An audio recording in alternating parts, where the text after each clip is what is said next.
Saya Dr. Farun, dokter spesialis anak dan pulmonologis anak di Apollo Vanakram, Chennai.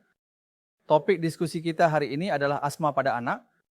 Sekarang, mengenai asma pada anak tidak sama dengan asma pada orang dewasa. Asma pada anak-anak sebenarnya kita lebih sering menyebutnya sebagai mengi ya.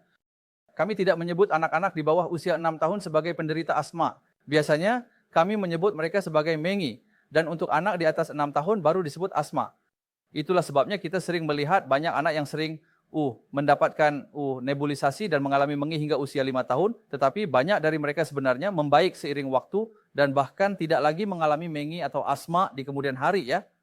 Jadi anak-anak yang mengalami mengi dalam 5 tahun pertama usianya belum tentu akan menjadi penderita asma di kemudian hari atau saat dewasa. Ini adalah hal yang paling penting. Jadi bagaimana cara mendeteksi asma pada anak-anak? Hanya ada 2 atau 3 gejala yang sangat penting ya. Amati tidur anak Anda di malam hari. Jika ia batuk terus-menerus di malam hari, terutama tengah malam dan dini hari, pukul 4 siang hingga 6 malam, batuk yang membuatnya tidak bisa tidur. Ini adalah gejala yang paling utama dan pertama. Yang kedua, batuk yang mengganggu saat ia bermain atau berolahraga. Seorang anak pergi bermain atau berlari, tetapi ia terus-menerus batuk dan tidak bisa melihat dengan jelas. Jadi kita sudah memahami apa itu asma di sini dan apa saja gejala utama asma. Dan terkadang jika Anda juga bisa melihat napas yang sangat cepat dan Anda juga bisa melihat tarikan di sini seperti ini, dan semua ini adalah tanda-tanda pendukung yang bisa Anda temukan pada anak manapun yang menderita asma.